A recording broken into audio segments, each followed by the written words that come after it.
तमस्तु सह वीर्यं कर्वावहै तेजस्विनावधीतमस्तु मा विद्विषावहै। ओम शांति शांति शांति। सर्वेभ्यो नमः। सबको सादर नमस्ते जी। कक्षा में सभी का हार्दिक स्वागत है। अभी हमारे संयोजिका दीपालिका जी है, शांतिलाल आए हैं, मीना जी है, चंद्रसेन भी है और पारू जी भी है, आए हैं, मनसुख भाई वो भी आए हुए हैं और भी आ रहे हैं, तो सभी का स्वागत है। तो प्रथम भजन के लिए कोई तैयार हो भजन गाने के लिए? नए व्यक्ति में मीना जी है और कोई? हाँ मीना पमानी, हाथ ऊपर आप गाइए। हरदम है तैयार तू पाप कमाने के लिए, कुछ तो समय निकाल हरि गुण गाने के लिए, प्रभु के गुण गाने के लिए। हरदम है तैयार तू पाप कमाने के लिए, कुछ तो समय निकाल हरि गुण गाने के लिए, प्रभु के गुण गाने के लिए। गर्भवास में कॉल किया था, नाम जपूंगा मैं तेरा। गर्भवास में कॉल किया था, नाम जपूंगा मैं तेरा। इस झूठी दुनिया में आकर नाम भूल गया मैं तेरा। इस झूठी दुनिया में आकर नाम भूल गया मैं तेरा। संत जगत में आते हैं समझाने के लिए, कुछ तो समय निकाल हरि गुण गाने के लिए, प्रभु के गुण गाने के लिए। जब तक तेल दिए में बाती जगमग जगमग हो रहा, जब तक तेल दिए में बाती जगमग जगमग हो रहा, जल गया तेल लिपट गई बाती, ले चल हो रहा। जल गया तेल लिपट गई बाती, ले चल हो रहा। चार जने मिल आते हैं ले जाने के लिए, कुछ तो समय निकाल हरि गुण गाने के लिए, प्रभु के गुण गाने के लिए। हरदम है तैयार तू पाप कमाने के लिए, कुछ तो समय निकाल हरि गुण गाने के लिए, प्रभु के गुण गाने के लिए। हाड जले जैसे सूखी लकड़ी, केस जले जैसे घास रे। हाड जले जैसे सूखी लकड़ी, केस जले जैसे घास रे। कंचन जैसी काया जल गई, कोई न आया पास रे। कंचन जैसी काया जल गई, कोई न आया पास अपने पराए रोते हैं दिखलाने के लिए, कुछ तो समय निकाल हरि गुणगान के लिए, प्रभु के गुण गाने के लिए। हरदम है तैयार तू पाप कमाने के लिए, कुछ तो समय निकाल हरि गुण गाने के लिए, प्रभु के गुण गाने के लिए। धन्यवाद। सादर नमस्ते जी। चलिए मंत्र पाठ करेंगे। ओम विश्वानि देव सवितर्दुरितानि परासुव, यद्भद्रं तन्न आसुव। मुझे लगता है अभी 2-4 मिनट लगेंगे और लोगों को जोड़ने में। तब तक यदि कोई किसी की शंका हो, कोई प्रश्न आदि हो तो हम, या कोई चर्चा हो तो हम कर सकते हैं, क्योंकि आज का जो विषय है ना वो एक कंटिन्यूटी में होगा।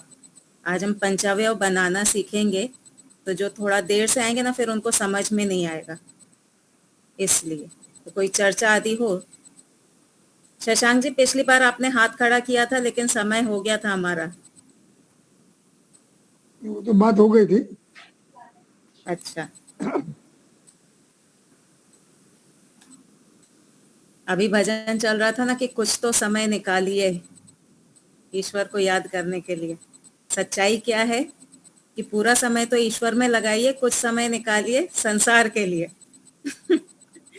लेकिन हमारा उल्टा हो गया है, पूरा समय संसार में लगता है और कुछ तो समय निकालिए ईश्वर के लिए। तो वो जितना इन्वेस्ट करेंगे उतना ही इंटरेस्ट आएगा ना। कुछ इन्वेस्ट करेंगे तो कुछ ही इंटरेस्ट आएगा, ज्यादा इन्वेस्ट करेंगे तो ज्यादा इंटरेस्ट आएगा। मीना जी का हाथ रेज हैंड कर रखा है। मीना पमानी जी।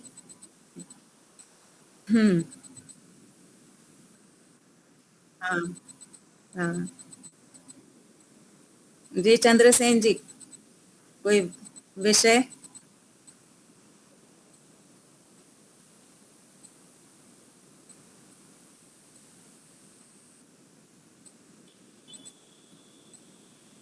अनम्यूट कर। चंद्रसेन जी अनम्यूट करने में गलती से आउट हो गए। होमवर्क किया है? माफ कीजिएगा, मैं एक्चुअली माइक खोल रहा था, हाँ, बंद हो वो गया। मुझे लगा। हाँ जी। नहीं, विषय तो बहुत होते हैं आपसे बात करने के लिए, पर मैं देख रहा हूँ कि इन सबके सामने में वो कॉमन विषय भी होना बहुत जरूरी है। कई चीजों में मैंने देखा है कि आपके विचार हैं जो मैं अपने समझता हूँ, मेरे भी विचार हैं कुछ, तो उसमें बातचीत की जा सकती है। तो ऐसी बातें हैं, उनके लिए तो ये समय नहीं है सबके सामने में। जी आप अगर कहीं ऐसा मौका मिला तो जरूर बातचीत करेंगे। जी। लीला बेन, कोई प्रश्न? हाँ जी, मैं थी। हम्म मैं पूछ रही हूँ कि मनुष्य अभी इस जन्म में जो भी हम कर्म करते हैं, जी। अगला इसी जन्म के कर्मों पर आधारित होता है या पिछले जन्म के संचित कर्म भी इसमें ऐड होते हैं? देखिए, इसमें कैसा होता है, मान लीजिए इस जन्म में हमने 100 कर्म किए, ठीक है, 70 उसमें पुण्य कर्म थे, 30 हमारे खराब कर्म थे। तो जो 70 है ना, जो हमारा प्रधान कर्म है, उसके आधार पे हमको जन्म मिलेगा। और उसमें पिछला भी अगर हमारा कोई बाकी रह गया होगा तो वो उस जाति वाला, मान लीजिए कि 70 हमने अच्छे किए हैं तो हमको मनुष्य शरीर मिलेगा। तो पीछे अगर मनुष्य जाति वाला कोई कर्म बाकी रह गया होगा तो इसमें ऐड होकर के ईश्वर दे देंगे, और जो 30 बच गए हैं वो पड़े रहेंगे। जब आगे जाकर के 30 में मान लीजिए 10 कर्म ऐसे हैं जो कुत्ता योनि में जाने लायक हैं, तो बैकग्राउंड में पीछे हमने बहुत सारे जन्म लिए हैं, तो उसमें 10-10 10-10 कर के जो कुत्ता यूनि वाली होंगे वो सारे इकट्ठे करके ईश्वर आगे हमको दे देंगे। अब प्रधान कर्म जो होगा ना, जो सबसे बड़ा बंडल होगा, उसके आधार पे अगला जन्म हमको मिलता है। ठीक है,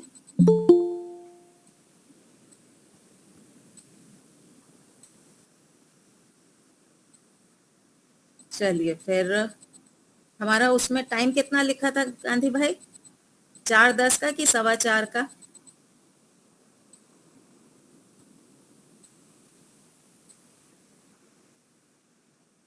अच्छा, सूचना में 4:10 ही गया ना। ठीक है, तो फिर हम शुरू करते हैं। एक प्रश्न और भी है मेरा जी कि जी।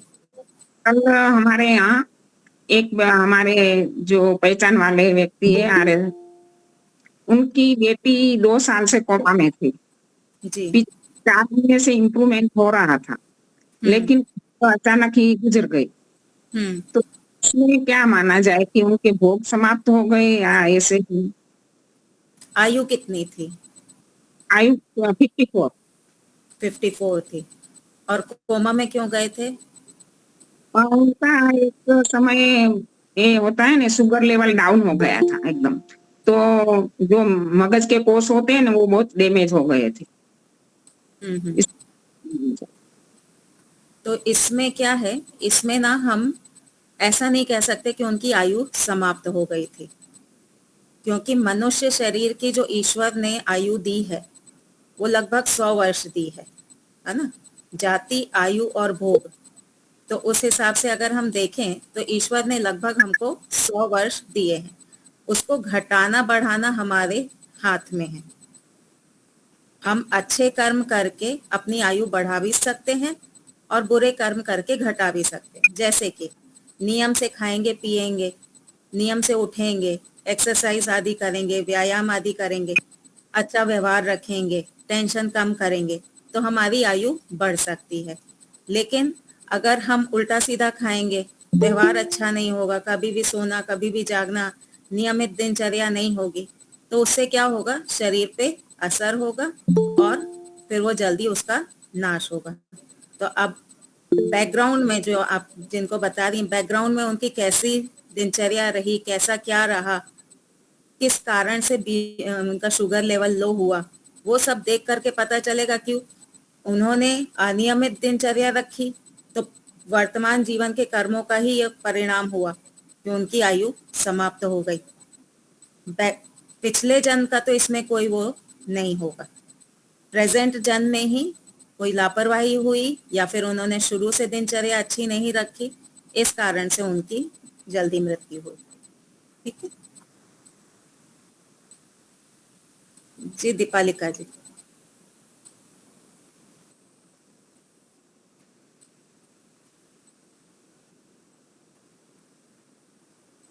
जी।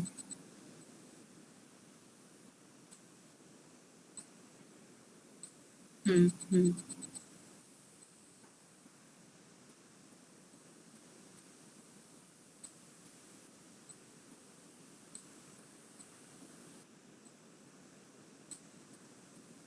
हम्म।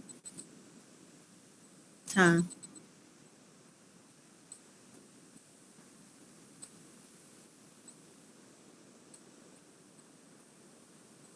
हम्म।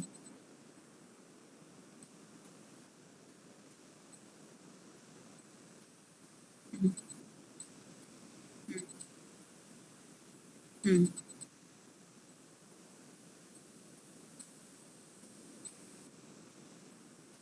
देखिए, योग दर्शन में आया है कि मनुष्य एक जन्म में हम इतने कर्म करते हैं ना कि वो सारे कर्मों का फल हमको एक साथ मिल जाए और जीरो हो जाए, ऐसा पॉसिबल नहीं है। तो ये कहना कि उसके कर्म खत्म हो गए और उसकी मृत्यु हो गई, तो ये शास्त्रों के विरुद्ध है, क्योंकि कर्म कभी भी समाप्त नहीं होते। कर्म जो है वो प्रवाह से अनादि हैं। मरने से पहले तक व्यक्ति कर्म करता रहता है। सत्यार्थ प्रकाश में आया है ना कि कोई भी जीव कर्म से रहित, ज्ञान कर्म उपासना से रहित नहीं है। हर समय हम कोई ना कोई कर्म करते रहते हैं। तो ऐसा नहीं होगा कि 2 सितंबर को इस व्यक्ति के 0 कर्म हो गए तो अब इसकी मृत्यु हो जाएगी। सारे कर्मों का फल वो एक साथ नहीं भोग सकता। तो ये जो कर्म वाली थियरी है ये तो गलत है, ठीक है। दूसरी बात रही प्राण वाली, तो ऐसा भी नहीं है कि इतने प्राण, आपके 100 प्राण ईश्वर ने लिखे थे, आपने 100 ले लिए और आपका शरीर नष्ट हो गया। यही है ना दीपालिका जी, आप जल्दी जल्दी ले लो या आप धीरे धीरे लो।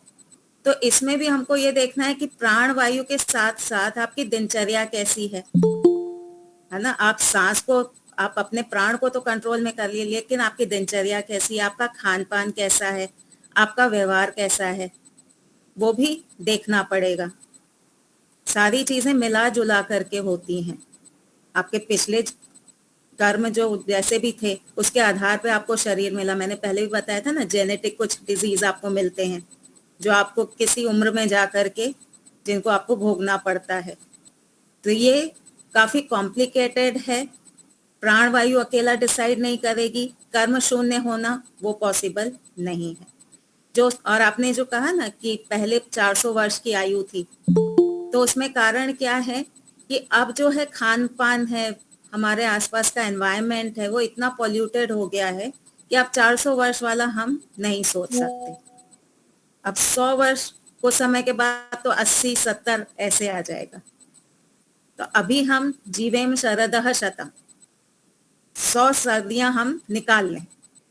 मंत्र बोलते हैं ना, जीवेम शरदः शतम, 100 वर्ष को हम मान करके चलेंगे कि ईश्वर ने मनुष्य शरीर दिया है तो हम 100 वर्ष तक जी सकते हैं, थोड़ा और आगे जा सकते हैं। जैसे जापान के लोग हैं, उनका खान पान आदि इतना अच्छा होता है कि वो 110-120 साल भी थोड़ा खींच लेते हैं।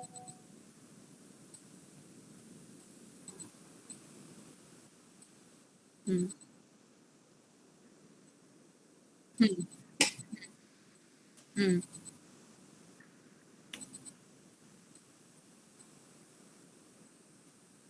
हाँ,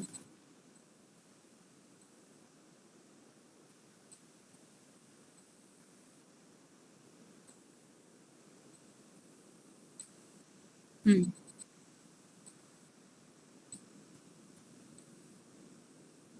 हम्म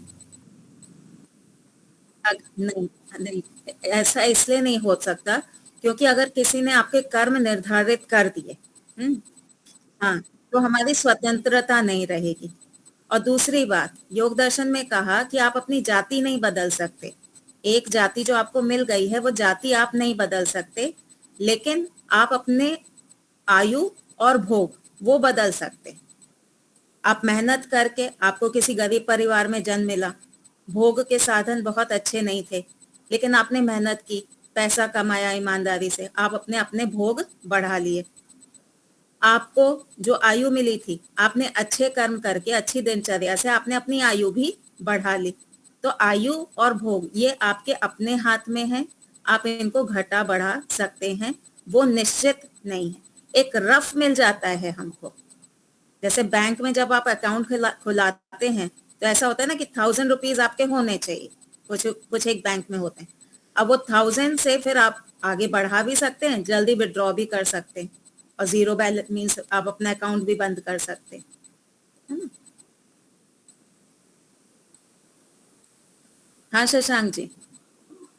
नमस्ते जी। नमस्ते जी।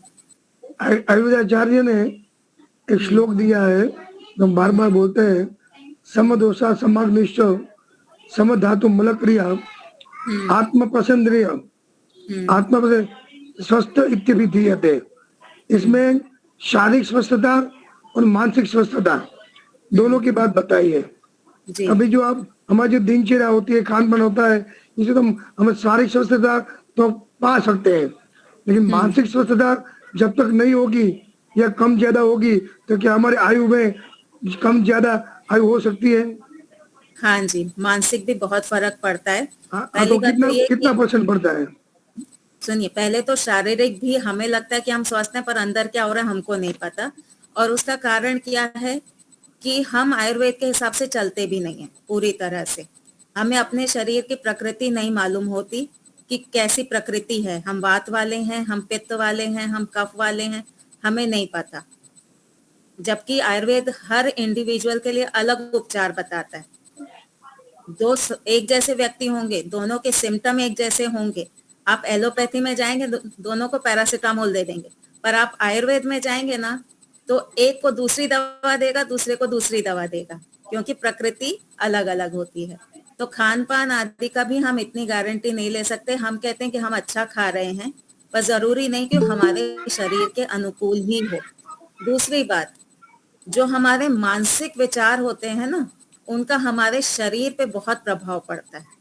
अगर आप अच्छे कर्म कर रहे हैं, ईश्वर उपासना कर रहे हैं, दूसरों की मदद कर रहे हैं, दूसरों का भला सोच रहे हैं, तो आपका शरीर जो है वो और लंबा चलेगा, क्योंकि आपके शरीर में एक स्थिरता होगी, एक प्रसन्नता होगी। तो आपके जो हार्मोन्स हैं, एंजाइम्स हैं, वो सारे ठीक ठाक काम करेंगे, तो एक बैलेंस आपके शरीर में बना रहेगा। लेकिन अगर आप गलत दिनचर्या का पालन कर रहे हैं, आप दूसरों को हिंसा आदि कर रहे हैं, दूसरे के प्रति चोरी आदि में लगे हैं, निंदा चुगली में लगे हुए हैं, तो कहीं ना कहीं आपको टेंशन तो होती है। टेंशन के कारण क्या होगा? बीपी हाई होगा, डायबिटीज होगा, किडनी पे असर होगा, लंग्स पे असर होगा, हार्ट पे असर होगा, तो आपकी आयु कम होगी। कितनी कम होगी वो डिपेंड करता है कि आपकी इंटेंसिटी कितनी है। बहुत अधिक क्रूएल टाइप के आप हैं, बहुत अधिक हिंसक हैं, तो ज्यादा असर होगा। थोड़ा बहुत करते हैं तो थोड़ा बहुत असर होगा। ये जो टॉपिक होते हैं ना, ऑब्जेक्टिव नहीं होते, ये सब्जेक्टिव होते हैं। ठीक है शशांक जी? तो मेरे सामने एक दृष्टांत मुझे याद आता है, आचार्य ज्ञानेश्वर जी। आपने भी देखा है, हमने भी देखा है, उनका जीवन भी देखा है, उनका कर्तव्य भी सब देखा है। फिर भी अचानक आयु में से जीव का शरीर से छोड़ के चले जाना, इसका मूल कारण क्या होगा? देखिए, मैंने जो उनका सुना ना, उनके मुंह से ही सुना था। मैं एक बार वानप्रस्थ यहीं अपने विद्यालय में ही थी, उनका वो ब्रह्मचारियों को प्रवचन दे रहे थे, तो उस समय वो ब्रह्मचारियों को थोड़ा डांट रहे थे। वो बोले कि आप लोग तो लगते ही नहीं है काम में, आपको चिंता ही नहीं होती है विद्यालय की, इस प्रकार की कुछ बात कर रहे थे। और फिर बोले कि मैं जब उपासना करने बैठता हूँ तब भी मुझे चिंता लगी रहती है कि अभी ये काम करना है, ये काम करना है। तो आप विचार कर सकते हैं कि उनको कितना ज्यादा मेंटल प्रेशर था काम करने का। अंदर से उनको ये था कि मुझे बहुत सारे काम करने हैं। तड़प जी, जी। तो वो तड़प कहीं ना कहीं फिर शरीर पे असर करती है ना। हमारे सपने बहुत बड़े बड़े हों, लेकिन शरीर की तो क्षमता, एक लिमिट है ना उसकी, अपने क्षमता के अनुसार ही काम करना ध्यान नहीं दिया था जी। अधिक ध्यान अपने शरीर पर नहीं दिया था, और उसको कहने वाला माँ की तरह, गुरु की तरह ऐसा कोई नहीं था जो उनसे अधिकार पूर्वक कहे कि नहीं ये मत करो, आप अपने शरीर पर ध्यान दो, ऐसा करने वाला भी कोई नहीं था जी। भले वो आध्यात्मिक क्षेत्र में थे, लेकिन आध्यात्मिक क्षेत्र में रह करके भी व्यक्ति को अपने शरीर की भी चिंता करनी चाहिए। शरीर नश्वर है, जानते हैं, लेकिन ऐसा भी नहीं होना चाहिए कि वो समय से पहले छोड़ दे। अपनी क्षमता में रह के काम करने चाहिए, क्षमता से अधिक थोड़ा बढ़ाना चाहिए, पर बहुत अधिक नहीं बढ़ाना चाहिए। ठीक बात है जी महेश जी। नमस्कार बहन जी। मैं नमस्ते। कुछ समय पहले एक जापानी ऑथर की किताब पढ़ रहा था, उसका नाम था एकागई। एकागई का मतलब होता है पर्पस ऑफ लाइफ, जीवन का उद्देश्य। बड़ी फेमस बुक है।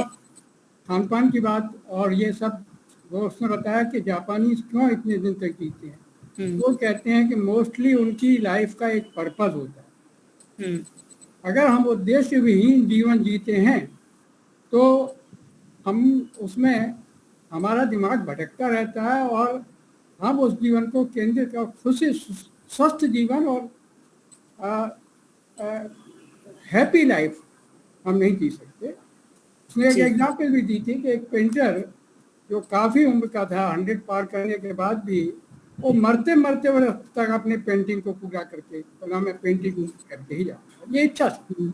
तो हर व्यक्ति के जीवन में एक उद्देश्य अगर व्यक्ति लेकर चले और उसके अनुसार अपने जीवन को आगे बढ़ाएगा, तो उसके, मैं समझता हूँ उसके जीवन में प्रसन्नता और स्वच्छता भी, खान पान के साथ साथ ये भी बहुत जरूरी है। और उद्देश्य में ये भी जोड़ना चाहिए कि उद्देश्य किस डायरेक्शन का है। हाँ वो तो कुछ लोगों के जीवन का उद्देश्य होता है अगले का नुकसान करना। नहीं वो बात तो ठीक है, राइट पर्पस होना चाहिए, राइट पर्पस होना चाहिए, प्लस पर्पस के साथ में you should know your limits. आपको अपनी लिमिट भी पता होनी चाहिए, कैपेसिटी क्या है। हाँ जी, मैं यही कहना चाहता था। जी जी धन्यवाद। चलिए, तो अब हम अपना थोड़ा जो हमारा न्याय का चल रहा था ना वो करेंगे। मैंने पहले आप लोगों को एक होमवर्क दिया था, मैंने कहा था कि आपको हेत्वाभास पर कुछ उदाहरण बनाने हैं, पर मुझे ऐसा लगा कि मैं थोड़ा सा इसको ना और एक्सप्लेन करूं और समझाऊं और खोलूं तो शायद आपके लिए आसान हो जाएगा। अच्छा, ये बताइए, न्याय में जो 16 पदार्थ हैं, पढ़े हैं, नाम पढ़े हैं? प्रमाण, प्रमेय, संशय, प्रयोजन, दृष्टांत आदि पढ़े हैं ना?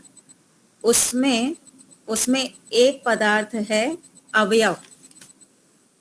एक पदार्थ क्या है? अवयव, है ना। 16 पदार्थों के तत्व ज्ञान से मोक्ष की प्राप्ति होती है, उसमें से एक पदार्थ है अवयव। अब ये जो अवयव पदार्थ है इसी के अंतर्गत आता है पंचावयव। क्या आता है? पंचावयव। पंच यानी पंच का मतलब क्या होता है? पांच। जी हाँ, 5 अवयव जिसमें हैं वो है पंचावयव। तो ये पंचावयव कौन कौन से हैं लिख लीजिए आप लोग, नोटबुक होगी ना आपके पास, लिखिए। सबसे पहला अवयव है प्रतिज्ञा। सबसे पहला अवयव क्या है? प्रतिज्ञा। प्रतिज्ञा अथवा जो स्टेटमेंट हम देते हैं, ठीक है, पहला अवयव है प्रतिज्ञा। दूसरा अवयव है हेतु। हेतु का अर्थ है रीजन, कारण, ठीक है। पहला है प्रतिज्ञा, दूसरा है हेतु, कारण। इसी हेतु के अंतर्गत आता है व्याप्ति। इसी हेतु के अंतर्गत क्या आता है? व्याप्ति। व्याप्ति का अर्थ होता है यूनिवर्सल लॉ। व्याप्ति का अर्थ होता है यूनिवर्सल लॉ। उसके बाद आता है उदाहरण, एग्जाम्पल। उसके बाद क्या है? उदाहरण, एग्जाम्पल। फिर आता है उपनय। उपनय यानी कि कंपैरिजन, पास में ले जाना। उदाहरण और हमारा जो प्रतिज्ञा है उसको पास में ले जाना, उसको कंपेयर करना। और सबसे अंत में है निगमन। निगमन यानी कि कंक्लूजन, ठीक है। प्रतिज्ञा, हेतु, हेतु में ही व्याप्ति, फिर है उदाहरण, फिर है उपनय, फिर है निगमन। तो प्रतिज्ञा क्या है? प्रतिज्ञा का अर्थ है जो हमारा पक्ष है, जो हम पक्ष रखना चाहते हैं वो है हमारी प्रतिज्ञा। जो हमारा स्टेटमेंट है जिसको हमें प्रूव करना है, सिद्ध करना है, वो है हमारी प्रतिज्ञा। फिर है हेतु। हेतु अर्थात रीजन। हमारा जो प्रतिज्ञा हमने की है उसका कोई कारण होगा ना, तो कारण भी हमको देना होगा, वो होता है हेतु। फिर उस हेतु के लिए कोई यूनिवर्सल लॉ भी होना चाहिए। बिना यूनिवर्सल लॉ के हमारा हेतु नहीं चलेगा। वो जो यूनिवर्सल लॉ है, नियम है, वो है व्याप्ति। यूनिवर्सल लॉ को क्या बोलेंगे हिंदी में? सार्वभौमा सिद्धांत, क्या कहेंगे उसको? सार्वभौमिक। सार्वभौमिक सिद्धांत। जी। हाँ लीला बेन। सार्वभौमिक सिद्धांत। सार्वभौमिक सिद्धांत। हाँ, तो वो हो गया व्याप्ति। अब देखिए, व्याप्ति जो है ना वो 2 प्रकार से हो सकती है। एक साधर्म्य से व्याप्ति हो सकती है, एक वैधर्म्य से व्याप्ति हो सकती है। साधर्म्य से व्याप्ति, दूसरा वैधर्म्य से व्याप्ति, ठीक है। उसके बाद में आता है उदाहरण। उदाहरण को थोड़ा सा समझेंगे। मान लीजिए 2 व्यक्ति हैं जिनके बीच में वाद विवाद चल रहा है। 2 व्यक्ति हैं जिनके बीच में वाद विवाद चल रहा है, ठीक है। तो जो उदाहरण होगा वो ऐसा उदाहरण होना चाहिए जो दोनों पक्ष को मान्य हो। ऐसा उदाहरण हो जो दोनों पक्ष को मान्य होना चाहिए, सामने वाले को भी मान्य हो और हमको भी मान्य होना चाहिए। ऐसा उदाहरण होना चाहिए। उदाहरण ऐसा क्यों हो? क्योंकि इसी न्याय दर्शन में आगे जब हम थोड़ा और पढ़ेंगे तो हमें पता चलेगा कई बार ऐसा होगा कि जो प्रतिवादी है वो उदाहरण पे ही प्रश्न खड़ा कर देगा। प्रतिवादी जो है ना वो उदाहरण पे ही प्रश्न खड़ा कर देगा कि तुमने ये उदाहरण लिया कैसे। तो उदाहरण का नियम ही यही है कि वो हमको भी मान्य हो और सामने वाले पक्ष को भी मान्य होना चाहिए। फिर है उपनय। उपनय यानी कंपेयर करना। हमने जो पक्ष रखा है और हमने जो उदाहरण दिया है दोनों में कंपैरिजन करना, दोनों को निकट लाना। उपनय पास पास लेकर के आना, ये है उपनय। और लास्ट में अपनी बात को कंक्लूड करना, अपने पूरा ऊपर का जो हमने प्रतिज्ञा की है और जो हेतु दिया है दोनों को दोहरा करके एक कंक्लूजन दिखाना, ये है उपनय। ठीक है, यहां तक अगर कोई डाउट है तो पूछिए।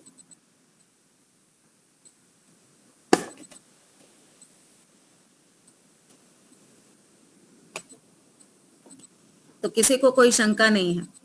5 अवयव हो गए और हेतु के अंतर्गत व्याप्ति भी हो गई। अब हम इसको एक उदाहरण से समझेंगे। आप उदाहरण लिखते जाइए क्योंकि बाद में आपको भी उदाहरण बनाने, क्लास के दौरान ही आपको भी उदाहरण बनाने हैं। तो आप साइड बाय साइड मैं एक उदाहरण देती हूँ, उसको लिखते जाइए। प्रतिज्ञा है, लिखिए प्रतिज्ञा और फिर उसके आगे लिखिए शरीर अनित्य है।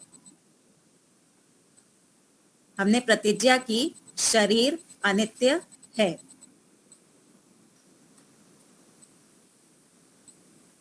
अब इसका हमको हेतु देना पड़ेगा। तो हेतु क्या है? उत्पत्ति धर्म वाला होने से, ये हमारा हेतु है। उत्पत्ति धर्म वाला होने से, ये हमारा हेतु हो गया। अब इसका हमको यूनिवर्सल लॉ अर्थात व्याप्ति हमको बतानी होगी। तो इसमें व्याप्ति क्या बनेगी? जो जो वस्तु उत्पत्ति धर्म वाली है वह अनित्य होती है। ठीक है, ये हमारी व्याप्ति हो गई। लिखिए जो जो वस्तु उत्पत्ति धर्म वाली होती है वह अनित्य होती है।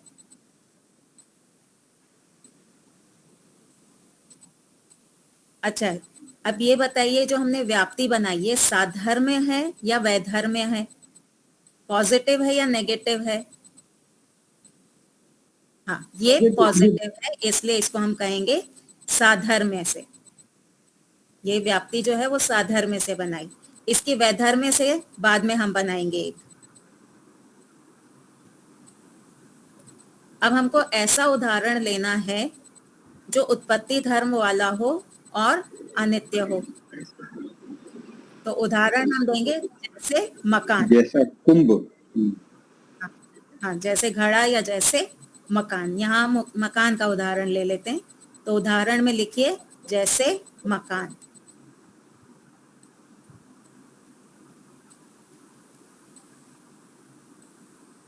अब इसका उपनय। अब हमारा जो उदाहरण है और हमारी जो प्रतिज्ञा है दोनों को निकट लेके आएंगे। तो उपनय क्या बनेगा? जैसे मकान उत्पत्ति धर्म वाला है वैसे ही शरीर भी उत्पत्ति धर्म वाला है। जैसे मकान, पहले उदाहरण देंगे उसके बाद में प्रतिज्ञा लाएंगे। जैसे मकान उत्पत्ति धर्म वाला है वैसे ही शरीर भी उत्पत्ति धर्म वाला है।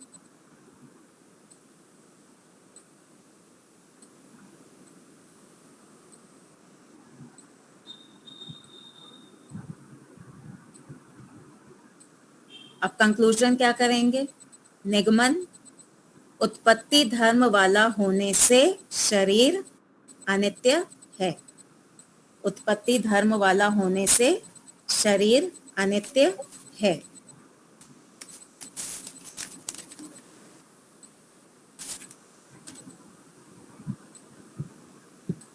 तो ये हमने साधर्म्य से हमने पंचावयव प्रस्तुत किया। ठीक है, यहां तक स्पष्ट है?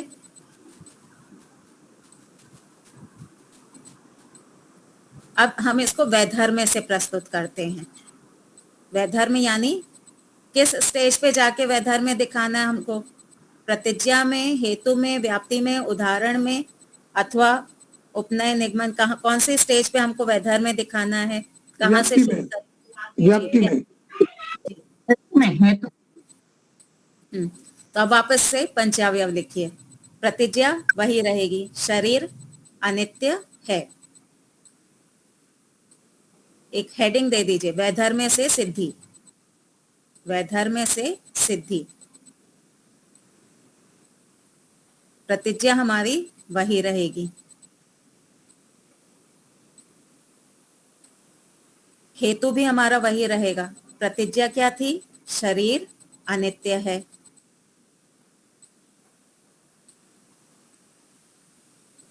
हेतु उत्पत्ति धर्म वाला होने से।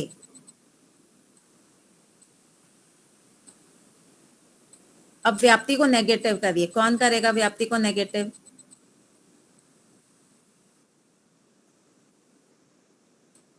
जो भाषा लिखी है ना हमने, जो हमने वहां पॉजिटिव भाषा लिखी है ना, उसको नेगेटिव कर दीजिए।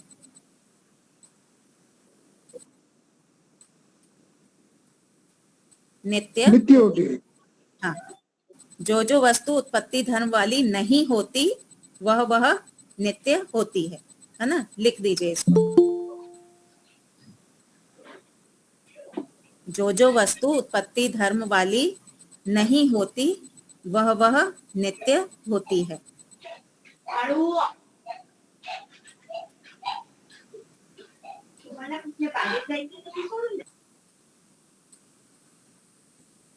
अब यहाँ पे उदाहरण हम कौन सा देंगे?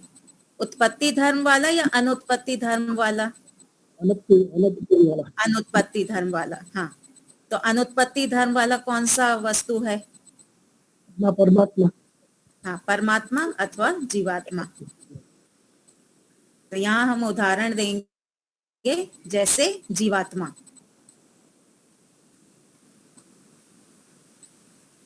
जैसे जीवात्मा।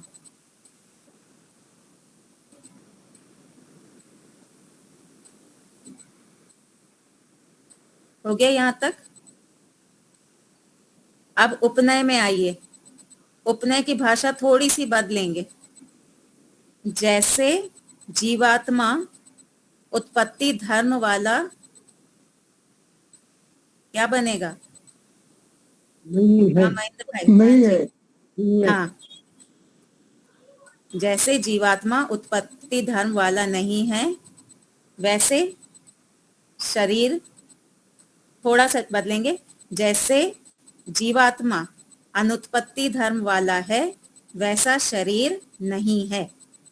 जैसे जीवात्मा अनुत्पत्ति धर्म वाला है, वैसा शरीर नहीं है।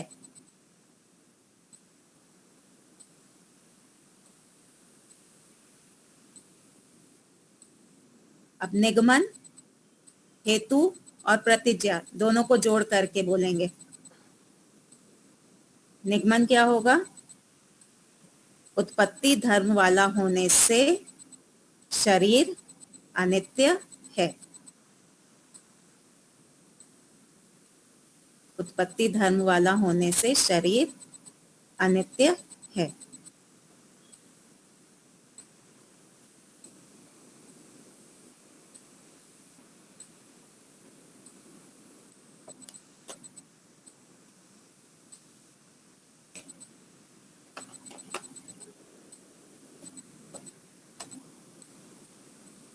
हो गया?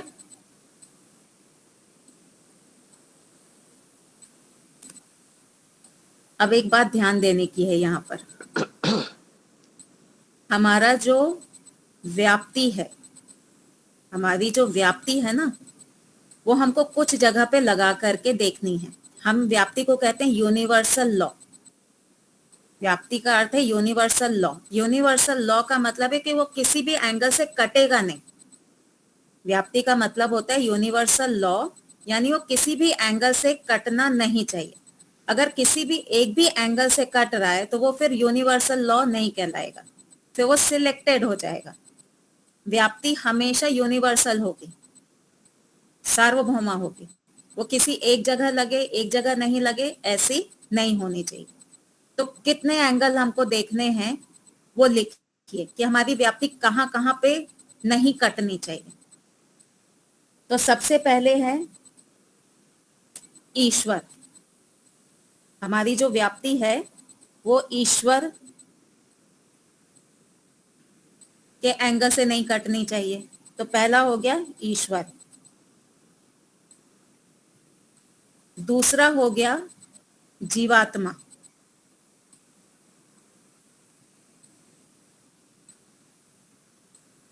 तीसरा हो गया प्रकृति, जो समूह में सत्व तम का जो समूह है ना, वो प्रकृति।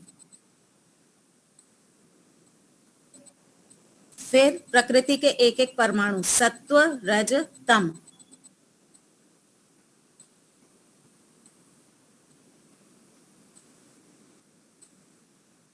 इसके बाद में दिशा,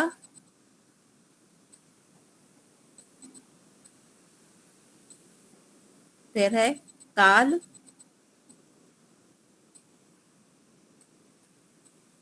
फिर है आकाश।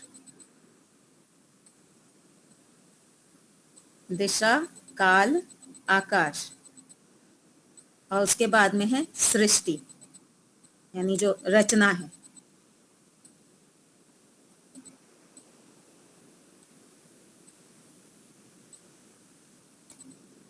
कितने हो गए? कौन गिन के बताएगा?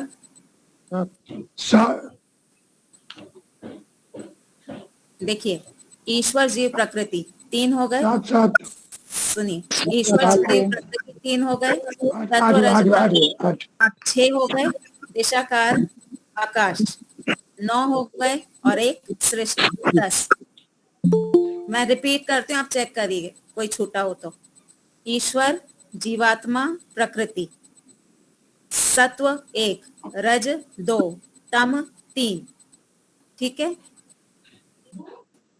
फिर दिशा, उसके बाद काल, उसके बाद आकाश, और उसके बाद जो सृष्टि है अर्थात विकृति। 10 हो गए।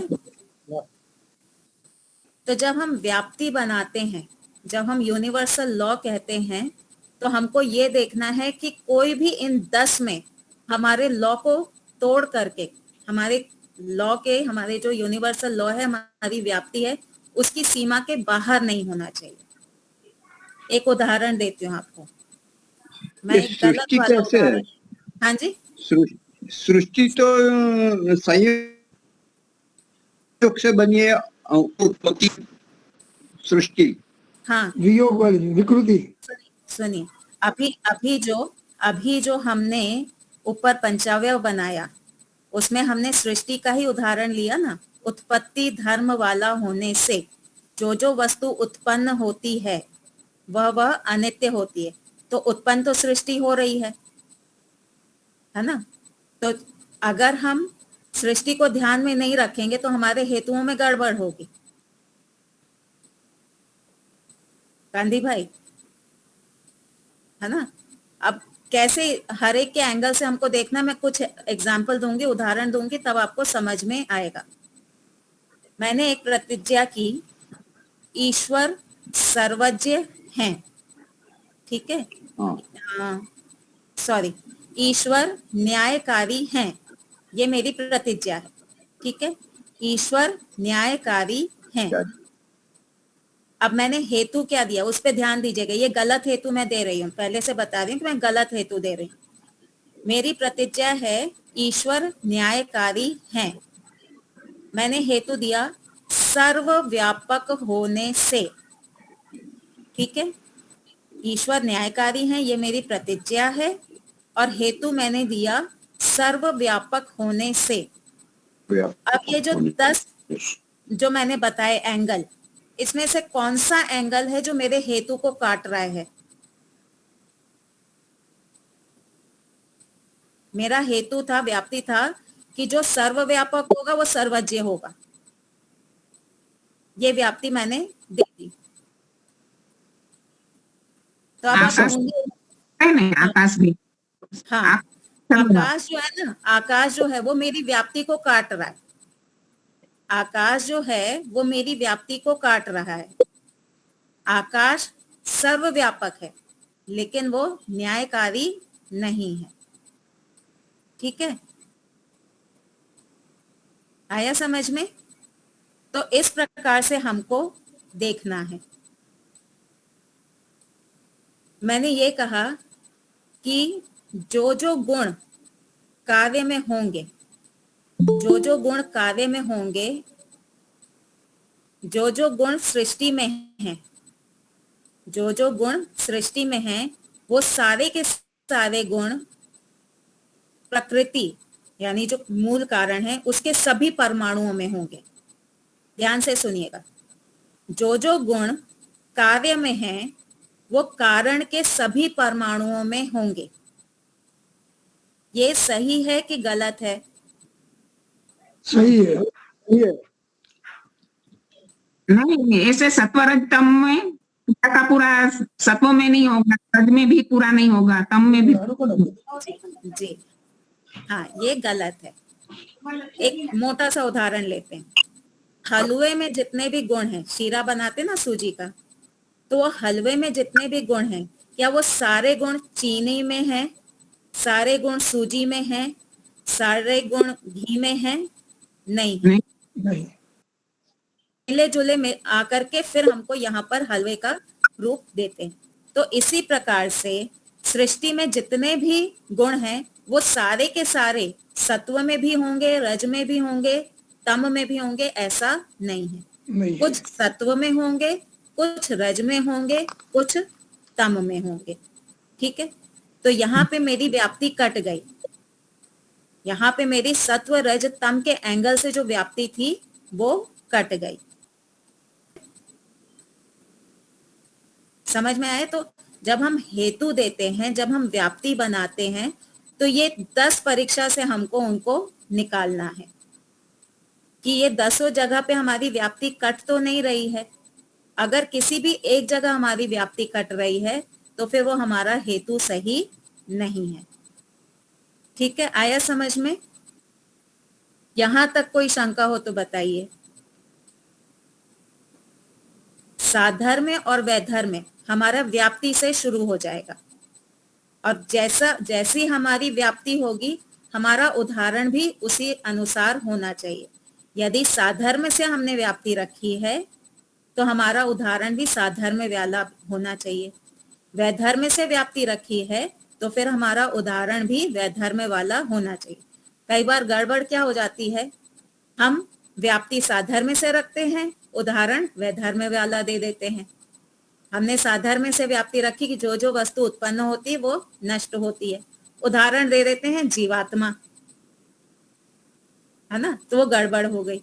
या फिर वैधर्म्य से हम व्याप्ति रखते हैं और उदाहरण दे देते हैं हम साधर्म्य वाला, तो हमारी व्याप्ति और उदाहरण दोनों का जो एंगल है, देखने का जो दृष्टि है, वो एक सी होनी चाहिए, या तो पॉजिटिव हो या नेगेटिव हो। ठीक है, यहां तक स्पष्ट हो गया? चलिए, मैंने आपको शरीर अनित्य है इस प्रतिज्ञा का पंचव्य एक छोटा सा जी, ये दिशा के बारे में कोई उदाहरण निकल सकता है? दिशा के बारे में, दिशा के बारे में सोचना पड़ेगा, विचार करना पड़ेगा। दिशा एक है, ऐसी कोई व्याप्ति हमको विचार करनी पड़ेगी। दिशा भी सर्वव्यापक है, दिशा जो है ना वो भी सर्वव्यापक है। तो हमने कहा कि ईश्वर न्यायकारी हैं सर्वव्यापक होने से, तो दिशा भी सर्वव्यापक है, एक है, तो वो दिशा के एंगल से भी कट जाएगा। काल कभी ऐसे ही होगा, काल भी हमेशा रहता है और सब जगह है, तो काल का भी उस तरह से। यहाँ पर हम दिशा से क्या अर्थ लेते हैं? दिशाएं तो बहुत सारी डायरेक्शन होती हैं। नहीं, हाँ, पर अलग अलग सुनिए डायरेक्शन सुनिए अलग अलग सुनिए होती हैं। सुनिए सुनिए, वैशेषिक दर्शन में बताया है दिशा, काल और आकाश ये एक है।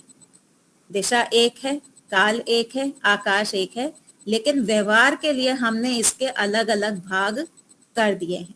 ये अखंड है, ये कटते नहीं है, पर हमने व्यवहार के लिए 10 दिशा और अलग अलग काल का भी हमने 1 घंटा 2 घंटे आदि महीना आदि में हमने बांट दिए हैं, परंतु ये हैं एक ही। ठीक है, जो मेरा राइट है आपका लेफ्ट हो सकता है, तो यह हम सिर्फ व्यवहार के लिए राइट और लेफ्ट या उत्तर या दक्षिण आदि करते हैं, पर मूल रूप से ये एक ही है। ठीक है, काल के भी खंड नहीं हो सकते, एकदम से खत्म हो गया। खंड होना यानी इतना पीस था, खत्म हो गया, अब नया पीस शुरू हुआ, तो काल तो लगातार चला आ रहा है, तो काल भी एक ही है। ठीक है, तो हमने शरीर अनित्य है इसका एक पंचावयव बनाया। अब दूसरा कोई एक आप में से प्रस्तुत करिए, या तो आप दीजिए या मैं एक प्रतिज्ञा देती हूँ, उसका आप पंचावयव बना करके देखिए। कोई पंचावयव बना करके बताएगा? हाँ करिए।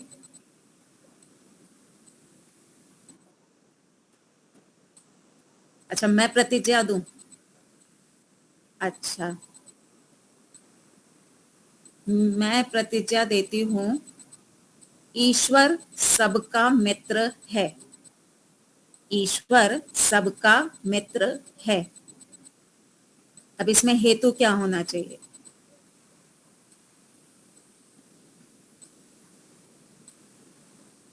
या आसान सा दूं थोड़ा? ईश्वर न्यायकारी है। अच्छा, अब इसको जीवात्मा पे लगा के देखिए। जज जो होता है वो भी न्यायकारी होता है, पर वो सबका मित्र नहीं होता ना। जीवात्मा के एंगल से ये कट जाएगा कि जज जो है वो भी न्यायकारी होता है, लेकिन वो सबका मित्र नहीं होता। तो ये जो हमारा हेतु था ये थोड़ा कट गया। चलिए हम इसी को अनित्य वाले को ही लेते हैं। शब्द अनित्य है, इसका बनाइए। शब्द अनित्य है।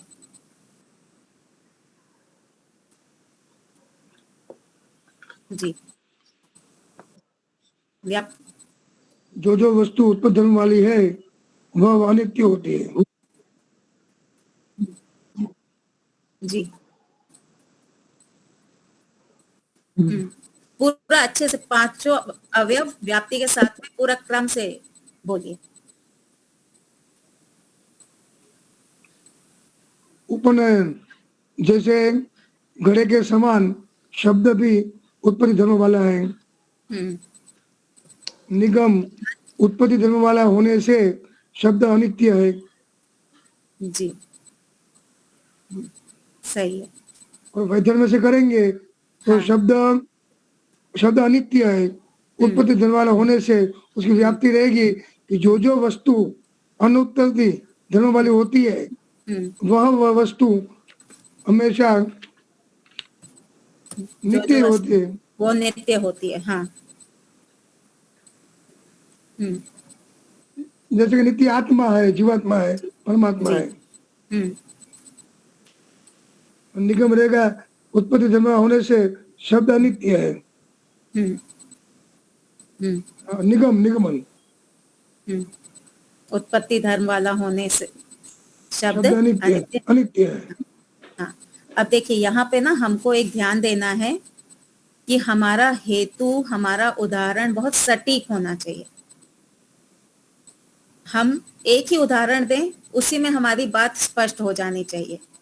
जब हम एक से अधिक देते ना, जैसे अभी शशांक जी ने बोला जैसे जीवात्मा जैसे परमात्मा, 2 उदाहरण दे दिए ना, तो हमको एक ही उदाहरण देना है जो हमारा कहीं से कटे नहीं।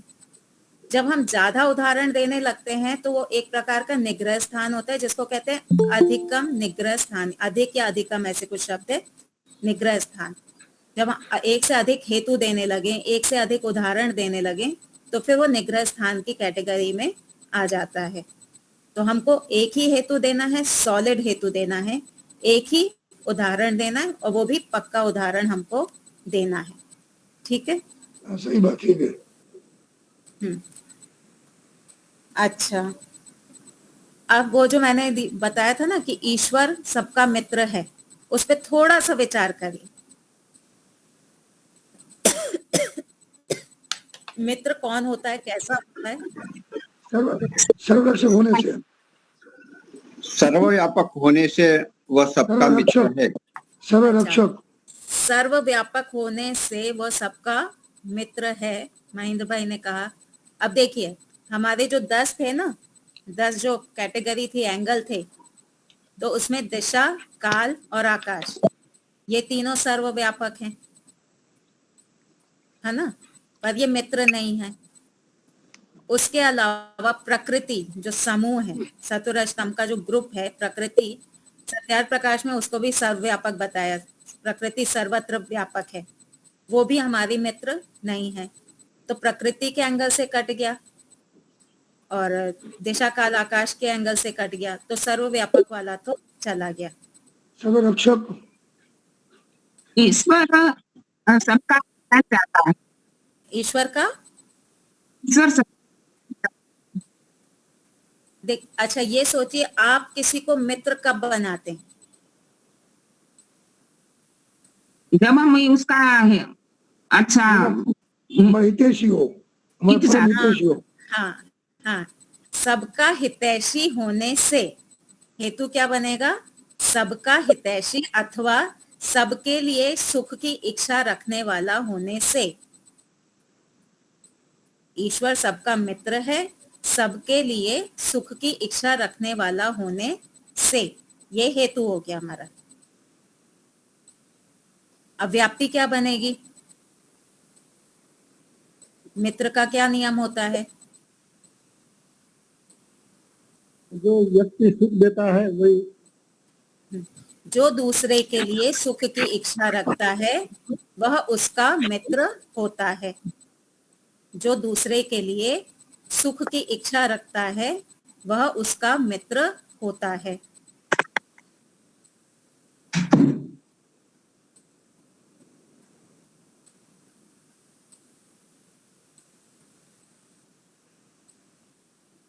उदाहरण, सांसारिक मित्र। उदाहरण क्या होगा? सांसारिक मित्र।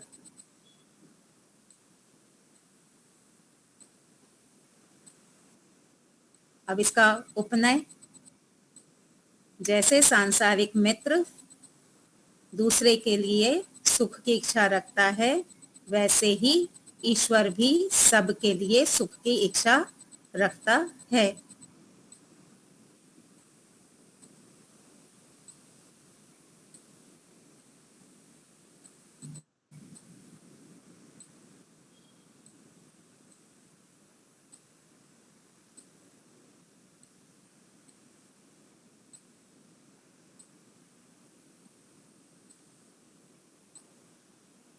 निगमन, सबके लिए सुख की इच्छा रखने के कारण ईश्वर सबका मित्र है।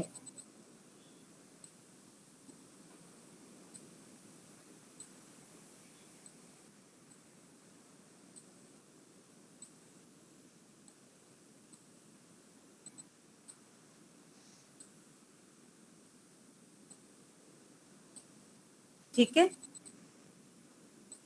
आया समझ में? कठिन विषय है, पर हम भी कच्चे तो हैं नहीं ना। हम भी कच्चे नहीं हैं, हम भी पक्के हैं। हम पीछे पढ़ करके इसको अच्छे से प्राप्त कर ही लेंगे। जब एक व्यक्ति कर सकता है तो दूसरा भी कर सकता है। गौतम मुनि कर सकते हैं तो हम भी कर सकते हैं। याम मेधाम देवगण पितरश्च उपासते, जिस बुद्धि से ऋषि लोग ईश्वर को प्राप्त करते थे वैसी ही बुद्धि हमें भी प्राप्त हो, है ना। जीवात्माएं सब एक जैसी ही हैं, साधन सबके पास एक जैसे हैं, अंतर है तो मेहनत का, प्रयास का, संस्कार का। और वो सब हमारे हाथ में है। उन्होंने मेहनत की, उन्होंने अपने संस्कार अच्छे किए, हम भी मेहनत करेंगे, हम भी अपने संस्कार अच्छे करेंगे और न्याय में, अन्य दर्शनों में, ईश्वर प्राप्ति में पारंगत होंगे। ठीक है, चलिए कोई शंका हो तो पूछिए अथवा विराम देते हैं। हम लोग आपके सुख की कामना करते हैं, इच्छा करते हैं। मित्र हैं। अब लेसन दीजिए। लेसन मैं ये देती हूँ कि आपको कितने पंचावयव बनाएंगे? ना दो तुम बोल दो, उसमें विचार करेंगे कुछ समय मिलने पर। 2 बनाइए, एक ईश्वर के किसी गुण का बनाइए, एक संसार के किसी पदार्थ का बनाइए।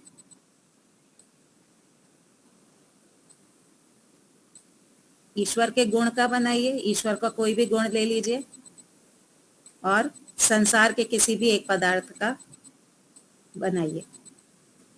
तत्व ज्ञान पुस्तक है ना, वहां से आपको मदद मिल जाएगी।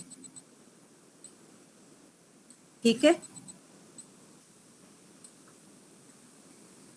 विराम देंगे। चलिए महेंद्र भाई जी। हाँ जी, हाँ, धन्यवाद जी। खूब खूब धन्यवाद। आपने बहुत ही बढ़िया रीति से आप पढ़ा रहे हैं और हमें भी मेहनत करवा रहे हैं, बहुत बढ़िया। तो आपका खूब खूब आभार। शांति पाठ करेंगे। ओम द्यौ शांतिरंतरिक्षं शांति पृथ्वी शांतिरापः शांतिरौषधयः शांति वनस्पतयः शांतिर्विश्वे देवा शांतिर्ब्रह्म शांतिः सर्वं शांतिः शांतिरेव शांतिः सामा शांतिरेधि। ओम शांति शांति शांति।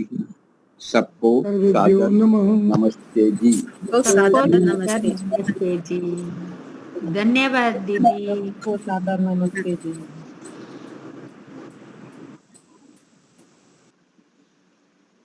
आपकी